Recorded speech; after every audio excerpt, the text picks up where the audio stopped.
Carmen Funes, vicesecretaria nacional de Organización Territorial del Partido Popular. Gracias por estar con nosotros, bienvenida. Muchas gracias, encantada de estar con vosotros.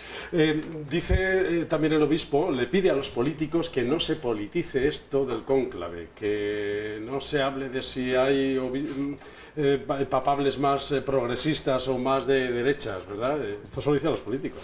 Y me parece bien que dé su opinión el obispo de Alicante y que Monseñor Munilla pues exprese su opinión al respecto. Yo creo que al final la libertad de expresión la tenemos todos y todos tenemos derecho a opinar de todo, pero una cosa es opinar y otra cosa es sentar cátedra de asuntos que son bastante complejos y que posiblemente no se conocen con tanto detalle como parece que últimamente hay tantos y tantos opinando sobre esta cuestión. Los que somos creyentes sabemos que en el cónclave pues los obispos, los cardenales que forman parte del cónclave pues decidirán lo mejor y además creemos que estarán influenciados también por el Espíritu Santo, que son los que también tiene que marcar en gran medida la opinión y la votación de esos obispos. Así se dice por parte de la Iglesia Católica y por lo tanto seguro que todos ellos han encomendado ya para elegir lo mejor para la Iglesia Católica, que creo que también será lo mejor para todos. Que no crea que es la organización que acuerda, aunque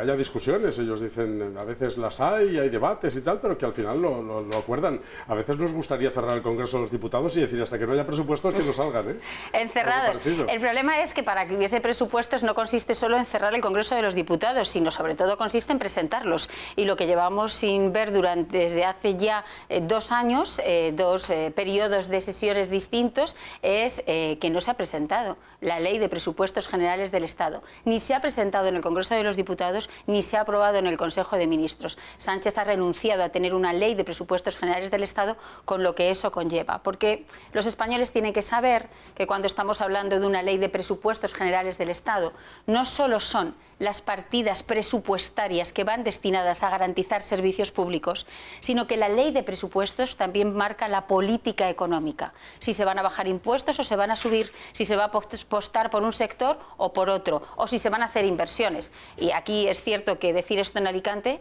que desde hace 3 años es la provincia de España que menos inversiones recibe por parte del Gobierno de España, pues es paradójico y triste. Es una anomalía democrática el no presentar, al menos no presentar los presupuestos. Es verdad que el ciudadano de a pie probablemente no está mucho en esto, pero lo tenemos que entender los de Alicante, como usted dice, somos la provincia 52 de 52 desde hace ya 3 años, la Comunidad Valenciana nos quejamos también de que somos la comunidad autónoma más infrafinanciada de toda España, y todo esto pues también tiene que ver con los presupuestos generales del Estado, es decir, que no haya pues un año más nos ponemos a la cola. Mire, para cualquier político, desde mi punto de vista, no presentar presupuestos generales del Estado es renunciar a gobernar un país, tal cual. Es decir, soy incapaz de aprobar una ley de presupuestos y eso significa que soy incapaz de crear o de marcar una hoja de ruta. Y por lo tanto, cuando tú eres incapaz, lo que tienes que hacer es convocar elecciones y que los españoles decidan qué es lo que tiene que venir. Pero al final, en política, y yo creo que eso los españoles lo saben muy bien, y nosotros tenemos que explicarlo de manera muy pedagógica, lo que no aparece en la Ley de Presupuestos Generales del Estado se convierte en un catálogo de buenas intenciones. Tú puedes apostar por sostener económicamente la sanidad pública o por mejorar el sistema de pensiones, pero tú tienes que tener una ley de presupuestos generales del Estado que lo sostenga y desde luego intentar dar solución a los problemas del año 2025 con una ley que se aprobó en el año 2023, que además no era ni siquiera esta legislatura y que el Congreso y el Senado estaban configurados por unos parlamentarios con unas mayorías distintas. No es solo una anomalía democrática, sino que además es un incumplimiento constitucional, porque la Constitución obliga al presidente del Gobierno a presentar esa ley de presupuestos año tras año. La semana que viene tienen una asamblea del Partido Popular Europeo en Valencia. ¿Qué temas van a tratar? ¿De qué se va a hablar allí? Pues efectivamente tenemos un acto realmente importante para nosotros, porque se celebra el Congreso del Partido Popular Europeo y Valencia se va a convertir, la Comunidad Valenciana se va a convertir en el foco de política internacional y especialmente de política europea.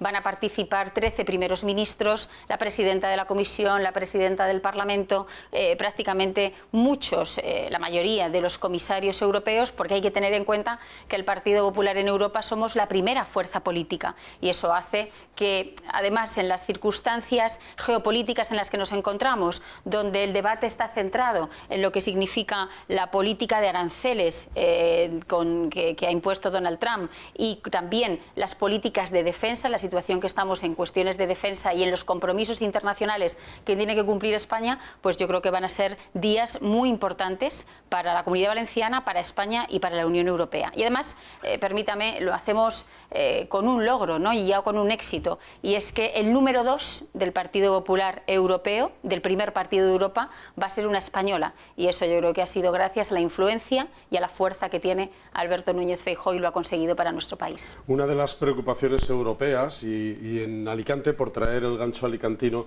a este asunto, es la inmigración irregular y ahora el reparto de menores no acompañados, que en Alicante, bueno, pues nos preocupa, porque al final son personas, son menores a los que hay que atender, son personas humanas a las que hay que ver sus condiciones, pero es verdad que cada vez vemos más en las calles de Alicante. Es cierto, pero porque hay una cuestión, yo creo, desde mi punto de vista, ocurre en Alicante y ocurre en muchas otras ciudades de España, y es que cuando no existe una política migratoria, las consecuencias son imposibles de manejar y de gestionar. Y ahora mismo en nuestro país no existe política migratoria. Recuerden que cuando Pedro Sánchez llegó a la presidencia del Gobierno se fue a Baleares a esperar el Aquarius, aquel barco en el que iban inmigrantes y que en algunos países les cerraron las puertas, y él fue a esperar aquel barco a las Islas Baleares. Desde entonces hasta ahora no ha habido ningún tipo de política migratoria y tenemos una situación muy grave. ¿Por qué? Pues porque España es frontera. Somos frontera con el continente africano y son muchas las personas que quieren salir de allí, y por lo tanto yo creo que tenemos que afrontar este tema con responsabilidad, asumiendo responsabilidad todos. ¿Qué es lo que dice el PP? El PP está en contra del reparto de menores. No es una cuestión de estar a favor o en contra. Lo que estamos diciendo es que esos menores no se pueden utilizar como paquetería. Son seres humanos a los que hay que garantizar sus derechos. Y cuando un menor llega a una comunidad autónoma, no va a estar en esa comunidad autónoma durante un año o durante 2, sino va a estar hasta que cumpla 18 años. Y es el gobierno autonómico, el tutor, el que tiene que garantizar los derechos y cuidar los derechos de ese menor que llega a la comunidad autónoma. Con la avalancha de menores que están llegando a Canarias y que están llegando a Ceuta, lo que se está pidiendo es que haya una política integral y que el Gobierno de España también asuma sus responsabilidades, tanto desde el punto de vista jurídico como desde el punto de vista presupuestario, porque no consiste en repartir responsabilidades, sino en asumir lo que cada administración tiene. Por zanjar este asunto, el presidente Mazón ha hablado de este tema, es verdad. Yo creo que cualquier padre diría: los niños con quien mejor están es con sus padres, pero a veces es difícil localizar esto. Pero ¿están ustedes de acuerdo con aquello de las deportaciones de las personas que tengan antecedentes, que cometan delitos? Es decir, que entre nosotros también generen ese problema de inseguridad. Es que al final es una cuestión de puro sentido común. De puro sentido común. No es bueno la política de puertas abiertas porque es imposible de asumir, porque yo como política y como persona que quiere ejercer el servicio público, lo que quiero es que en las administraciones donde estemos presentes garanticemos los derechos de las personas que vengan. Y es absolutamente lógico que haya personas que estén viviendo en unas condiciones económicas o sociales o políticas que quieran huir de esos países, pero hay unas políticas esenciales que son las políticas de cooperación al desarrollo, que son las políticas de asuntos exteriores, que son las políticas de control de fronteras, que son esenciales. Y desde luego, quien venga a delinquir no tiene por qué tener espacio en España ni tiene lugar en España. Somos un país de acogida. Alicante es una provincia que ha sido una provincia de acogida siempre. Miles de personas salieron de mi tierra, de Castilla-La Mancha, y vinieron a trabajar a Alicante y vinieron a trabajar a la Comunidad Valenciana, porque aquí estaba un desarrollo económico mucho más alto. No es una cuestión de ser xenófobos, ni es una cuestión de cerrar fronteras, sino es una cuestión de apostar por una sociedad en la que aquellas personas que llegan vean garantizadas sus derechos. Y, por supuesto, lo que no vamos a permitir es llenar nuestras ciudades de delincuentes. Eso no significa que los inmigrantes sean delincuentes, pero desde luego lo que no vamos a permitir es que inmigrantes o no inmigrantes sigan delinquiendo. Por decir una cuestión, nosotros como Partido Popular, una de las reformas que hemos aprobado ya en el Senado es que se tienen que endurecer las penas en el Código Penal para los multireincidentes. Y eso es una de las cuestiones que yo creo que acercan a los políticos a los ciudadanos, porque son muchos los ciudadanos en nuestro país que están viendo cómo les roban, cómo les quitan el móvil por la calle, cómo les pueden llegar a agredir, cómo se sienten inseguros, y que las fuerzas y cuerpos de seguridad del Estado te dicen: no podemos hacer nada, porque entran por una puerta y salen por otra. Sí podemos hacer, podemos cambiar las leyes, y nosotros lo estamos haciendo y lo estamos defendiendo. Imagino que en ese encuentro en Valencia con el Partido Popular Europeo van a hablar de vivienda y de jóvenes. Es un asunto muy importante en toda Europa, en Alicante especialmente. Estábamos hablando antes de turismo, nos vanagloriamos de ser una ciudad que ha colocado casi el cartel de completo durante esta Semana Santa, por los apartamentos turísticos, los hoteles, pero es verdad que falta vivienda para los jóvenes. Fíjese, si faltará vivienda, que es el primer problema que consideren los españoles que tenemos. Es decir, cuando sales a la calle, todas las encuestas lo que te dicen es que el primer problema que tienen los españoles es la vivienda. Y hace 5 años ese problema ocupaba el puesto 16º. Del 16º ha pasado al primero. Y al final, yo creo que aquí no nos podemos engañar. No es una cuestión solo de falta de vivienda, especialmente entre los jóvenes, sino es una cuestión también de la renta de los jóvenes. Hay una crisis de renta entre la juventud española porque tienen contratos bastante precarios, porque son esos fijos discontinuos que el gobierno considera que tienen un empleo, pero que a la hora de la verdad tienen un trabajo de 30 días al año, y de eso nadie puede montar un plan y un proyecto de vida.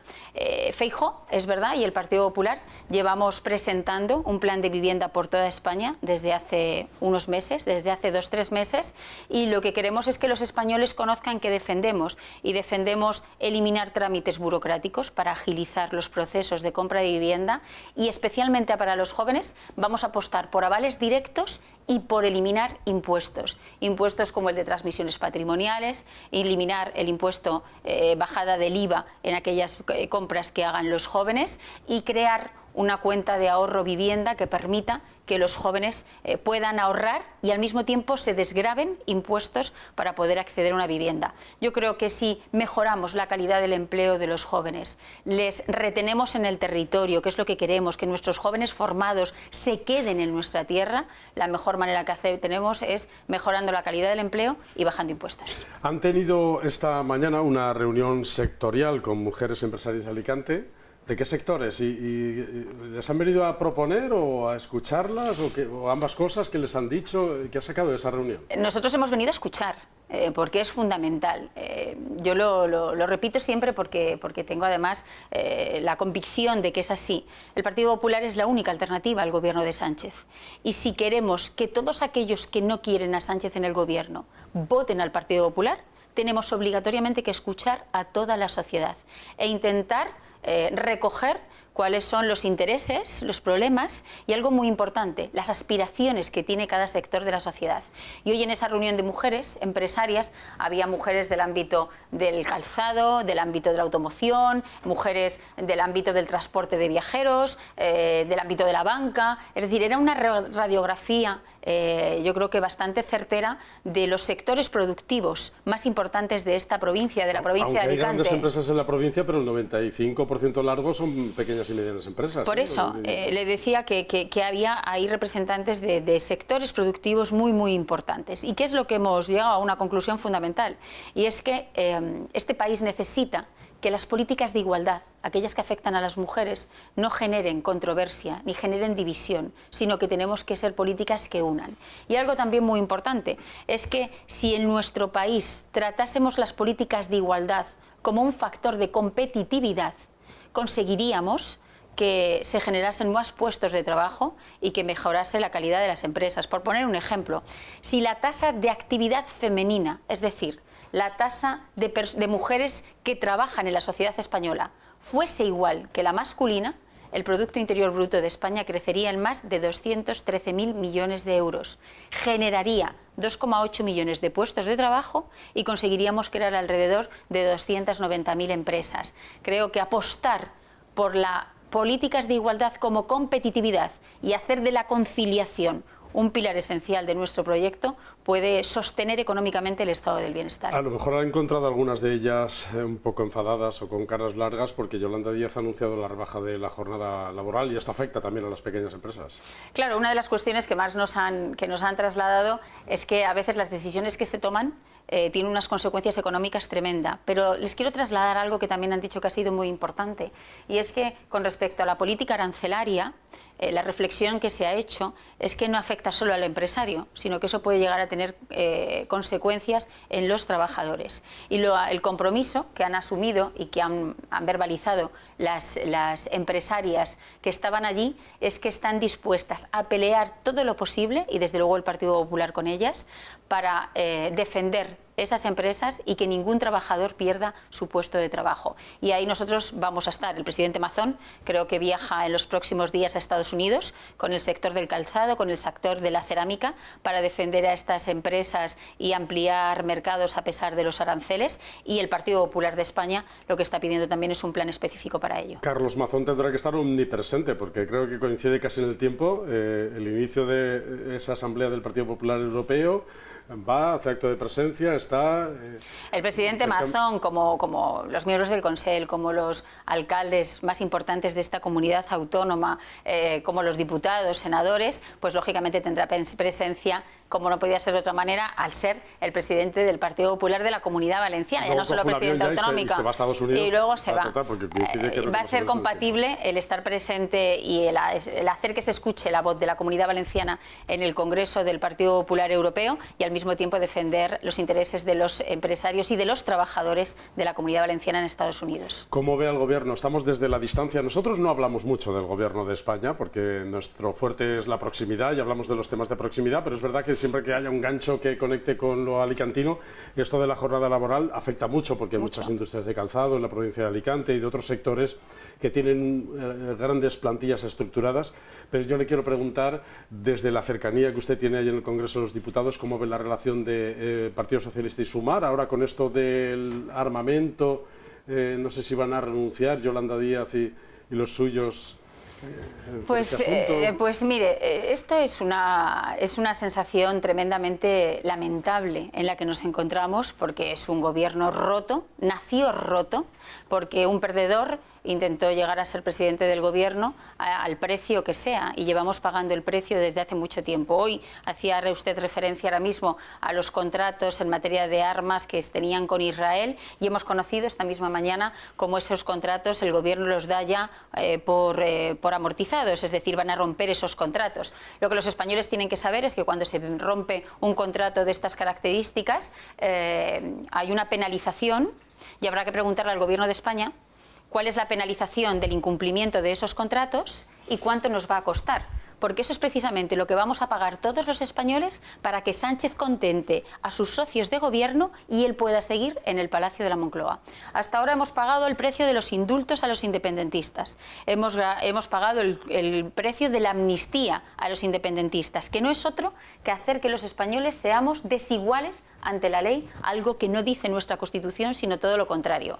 Después hemos pagado el cupo independentista también, y en materia de financiación autonómica, estando en la Comunidad Valenciana, que es una comunidad autónoma infrafinanciada, posiblemente una de las que más infrafinanciada está de toda España, se está rompiendo la igualdad de los españoles en el acceso a los servicios públicos. Y hoy vamos a pagar más todavía para que Sánchez esté en la Moncloa, que va a ser la penalización por el incumplimiento de esos contratos, solo porque varios de sus ministros pues amenazaban al presidente del gobierno, y cuando un presidente del gobierno se deja chantajear y no es capaz de presentar una ley de presupuestos generales del Estado ni aprobar ninguna reforma legislativa en el Congreso, pues creo que ese gobierno ya está agotado y lo que está es perjudicando seriamente a los españoles. Abro esta tertulia. Nuestros compañeros de mesa ya les conoce, José María Rodríguez Galán, Laura Segovia y Diego Ferrandiz. No sé si tenéis alguna duda sobre lo que hablamos. Si puedo empezar. Bueno, que entre Cónclave y las sandalias del pescador, me quedo con las sandalias del pescador, volviendo a lo de... Más clásica. Una gran película. Más clásica. Estupenda. A ver, se ha nombrado lo de Mazón en Valencia, Mazón a Estados Unidos. El presidente Mazón, yo creo que hace muy bien no viniendo a Alicante a la romería de la Santa Faz, porque para que le digan asesino... Aquí no se lo van a decir. Bueno, no lo sé, Andrés. Siempre yo he oído hasta decir... O mandarán alguna delegación. Yo he oído decirle a Paco Can a la salida del monasterio, devuelve los trajes chorizo. Eso lo he oído yo, no me lo está diciendo. Bueno, No, yo lo que quiero decir es una cosa. En la vida de un político se mezcla mucho las relaciones sociales, lo social, las relaciones públicas y el estar en esta fiesta, en esto, estar. Yo estoy seguro que él se irá con un Sí, trocito del corazón, porque él es mi pregunta alicantino. es, ¿se va a hacer muy largo, porque no faltan 6 meses, se va a hacer muy largo de aquí a 2 años y medio el evitar la Magdalena en Castellón, en las fallas en Valencia, las hogueras no sé dónde? ¿Se va a hacer muy largo esta penuria o este trasiego de Mazón de aquí a las elecciones autonómicas? Diego, mire, yo creo que aquí no hay que estar pensando si se le va a hacer muy largo al presidente Mazón o no. A quien desde luego no queremos que se le haga larga la recuperación es a los afectados por la Dana. Y esa es la agenda que ahora mismo nos mueve a nosotros en la Comunidad Valenciana. Es el compromiso que tiene el presidente Mazón desde el punto de vista político y desde el punto de vista personal. Es el compromiso que tiene el Partido Popular y también lo tiene Alberto Núñez Feijóo, que ha estado ya varias veces en la Comunidad Valenciana y especialmente en los municipios afectados por la Dana desde que ocurrió aquella catástrofe y desde que más de 220 personas perdieron la vida. Eso es lo que a nosotros nos mueve y lo que no queremos es que se les haga muy larga la recuperación a esas personas. Yo creo que el presidente Mazón, que ha estado en la Santa Faz en muchas ocasiones, yo estoy convencida que a lo largo de toda su vida, pues se le partirá el alma pensando que tiene que ir a Estados Unidos. Pero también está claro que en la situación actual él tiene una doble responsabilidad. El seguir sintiéndose alicantino, que creo que porque no esté en la romería no significará que no la viva y que no la eche de menos, pero en una situación en la que las empresas de esta provincia, una de las mayores exportadoras de España, pueden verse con la posibilidad de poder asistir a un congreso de las características en las que va a estar el presidente acompañando a las empresas, a mí me parece absolutamente necesario e imprescindible. Si hay algo que hemos aprendido ya es que los políticos tienen que dar la cara, no huir de los problemas, y desde luego yo creo que el hecho de que Mazón esté en Estados Unidos con los empresarios es dar la cara y no huir del problema que tienen en este momento no solo los empresarios sino también los trabajadores de esta provincia. A veces nos hemos visto en esa disyuntiva, Diego, en los moros y cristianos de Villena, que tanto arraigo tenemos. Hemos tenido algún compromiso profesional o personal en otro lugar y nos ha tocado salir de ahí, ¿no? Lo digo un poco por hacer esa comparativa. Laura. Yo tenía una pregunta para Carmen.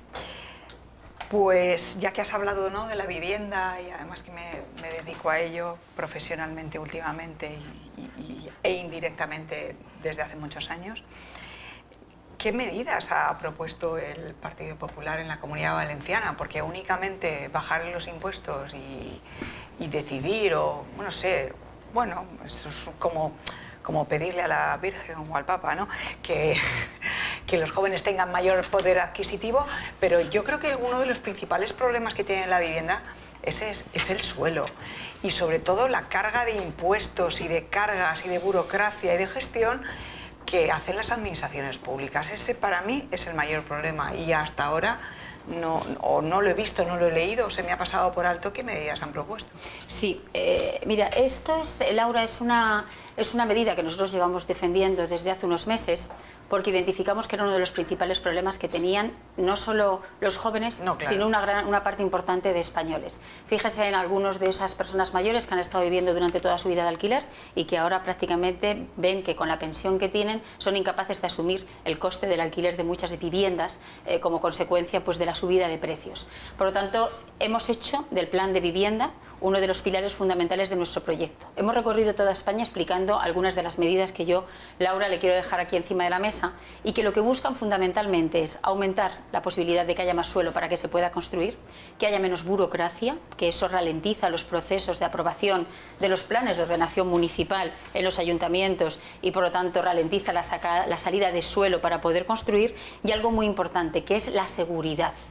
Si para que haya inversiones en un país tiene que haber seguridad jurídica, también para alquilar un piso tienes que tener la seguridad de que vas a poder cobrarlo, cobrarle al inquilino y que tu inquilino no se va a convertir en un ocupa. Por lo tanto, ¿cuáles son las medidas? Hemos registrado una ley del suelo que está registrada ya en el Senado, que es la Cámara en donde nosotros tenemos mayoría absoluta, y que queremos que llegue al Congreso y se pueda debatir, donde lo que hacemos es facilitar y agilizar todos los procesos para sacar más suelo y que se pueda construir.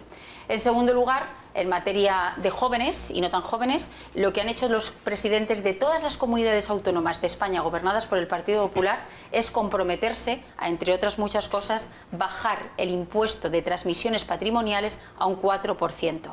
En materia de jóvenes son más las medidas, porque lo que buscamos es la cuenta de ahorro vivienda y algo muy importante, y es que lo que queremos es que los jóvenes durante los primeros 4 años de su vida laboral paguen la menor cantidad posible de impuestos y el primer año que no paguen nada de impuestos, de tal forma que recibiendo su sueldo sin pagar impuestos puedan crearse unos pequeños ahorros, una bolsa que le permita independizarse y poder acceder a una vivienda. Y termino, si me permitís, y una ley contra la ocupación ilegal. Es fundamental que en este país se sepa que desde el Partido Popular no creemos que la ocupación sea una política social de vivienda, porque no lo es, porque es un delito, porque es asaltar una vivienda y una propiedad que no es tuya.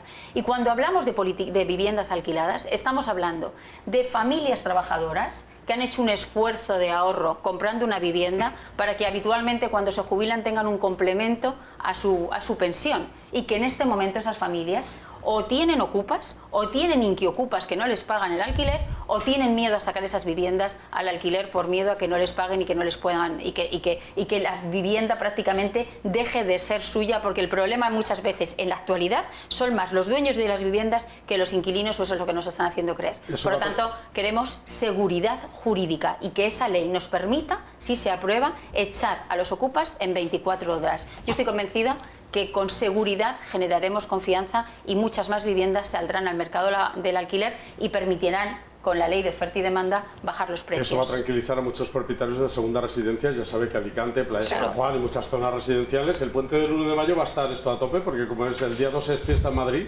van a venir todos para acá, así que les acogeremos con mucha alegría, pero es verdad que hay muchas personas de otras partes de España que tienen segunda residencia aquí. Sí, mira, me cojo a tus últimas palabras, la seguridad jurídica en cuanto a la vivienda, pero en un tema mucho más amplio de esa seguridad jurídica.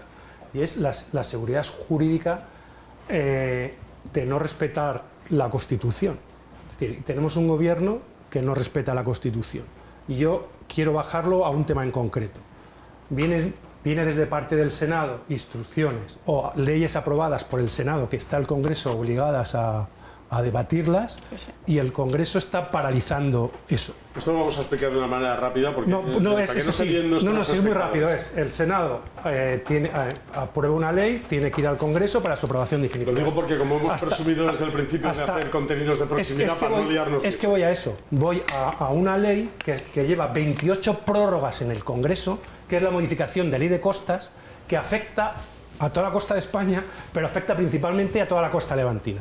Y en concreto hay un tema muy particular, que son las casas de Babilonia de Guardamar, que en este momento hay un conflicto con costas, que no vamos a entrar aquí, pero que de aprobarse esta modificación de ley, ahora 100 familias de Guardamar no estarían con la inseguridad jurídica de que les van a tirar seguramente en septiembre, ¿no? Entonces, ante esto, el Partido Popular, ¿qué nos argumentáis a los vecinos ante esta situación donde hay un propio gobierno que no cumple la Constitución, pero en este hecho, como el tema de presupuestos que has hablado, como en otros muchos concretos, ¿no? Sí, es cierto, pero al final es el resultado de tener un presidente que perdió y que no tiene ningún límite, que todos los límites que supuestamente se iba marcando, todos los ha superado con creces. Y especialmente lo que ha superado es el incumplimiento de la Constitución en varios momentos de esta legislatura. Con el tema de las leyes que tenemos paralizadas en la mesa del Congreso de los Diputados, es algo tremendamente grave, porque no se está respetando la opinión y las votaciones de las Cortes Generales, porque las Cortes Generales están formadas no solo por el Congreso, sino también por el Senado. En este momento los españoles tienen que saber, y los alicantinos tienen que saber, que tenemos 23 proyectos de ley paralizados en la mesa del Congreso de los Diputados, y que esos proyectos de ley no hablan de políticos, sino hablan de los ciudadanos. Tenemos la ley antiocupación para echar a los ocupas en 24 horas. Tenemos una ley para bajar el IVA al 10% en las cuestiones de alimentación más básicas. Tenemos una reforma del Código Penal para aumentar las penas en los casos de multirreincidencia. Y tenemos efectivamente una reforma de la ley de costas que era absolutamente esencial. Nosotros no vamos a dejar de defenderlo. La herramienta que están utilizando es absolutamente tramposa y desde luego es impropia de un gobierno, como es los periodos de ampliación de enmiendas. Seguro que las personas que nos están escuchando recuerdan cuando se hablaba de la ley ELA, como la ley ELA estaba en la mesa del Congreso y tuvo 69 periodos de ampliaciones de enmiendas. Ahora 69. Ahora están reprochando precisamente que haya sacado 10.000 y pico millones de euros para esta... Hombre, claro, es que al final... y que los pobres personas que están afectadas por ELA se quedan sin nada. Hombre, es que lo que no puede ser es que tú estés diciendo no apruebo unos presupuestos generales y ahora dices que el gobierno que más deuda ha generado en España dice que tenía unos ahorrillos de 10.000 millones de euros y eso sí no puede dedicar 200, que es lo que cuesta la ley ELA. Pero independientemente de eso, separan las leyes en el Congreso de los Diputados, en la mesa. Es una anomalía democrática de primer orden y desde luego nosotros estamos ya no solo en el ámbito político sino también en el ámbito judicial viendo qué acciones vamos a tomar. ¿Vais a presentar recursos? Estamos viendo ahora mismo el tipo de acciones que vamos a tomar porque nosotros vamos a seguir hablando y aprobando leyes que mejoren la vida de los españoles y lo que desde luego no pueden hacer en la mesa, que es lo que están haciendo, es paralizando ese debate y aprobación. Porque yo creo que el problema que tiene Pedro Sánchez es que tiene miedo al debate. Es que rechaza las distintas opiniones de los grupos parlamentarios. Le tiene miedo al Parlamento porque no tiene fuerza en el Parlamento y porque sabe desde el primer momento que lo que está haciendo es romper con la historia de su partido, traicionando a sus votantes y traicionando a todos los españoles con el incumplimiento de la Constitución. Cuando vayáis ya acordaros de la ley, de intentar presionar para esta ley de modificación de costas, que es que fue aprobada por mayoría absoluta en el Senado. Y está afectando a muchos vecinos, a muchos ciudadanos. Carmen Funes, muchas gracias por haber venido. Nos ha parecido tan interesante que hemos exprimido su visita y hemos tenido aquí... Hemos aparcado otros temas de los que hablamos habitualmente en nuestras tertulias para impregnarnos de ese conocimiento que tiene por la cercanía de las políticas del Congreso. Pues yo encantada de volver más veces. Os deseo muchos éxitos. Sé que hoy os entregaban un premio y os felicito por ello y espero que sean muchos más los éxitos y los premios que os den como un medio de comunicación útil a todos los ciudadanos. Muchas gracias por haber estado con nosotros. Muchas gracias. José María, muchas gracias por haber estado. Gracias. Laura, muchas gracias y Diego también, muchas gracias. A ustedes también, muchas gracias por su atención. Es verdad, terminamos como empezábamos, muy contentos, orgullosos, satisfechos de recibir ese premio Anna Bashwitz al periodismo de proximidad. Hoy están allí la CEO de esta televisión, el director ejecutivo recogiendo ese premio.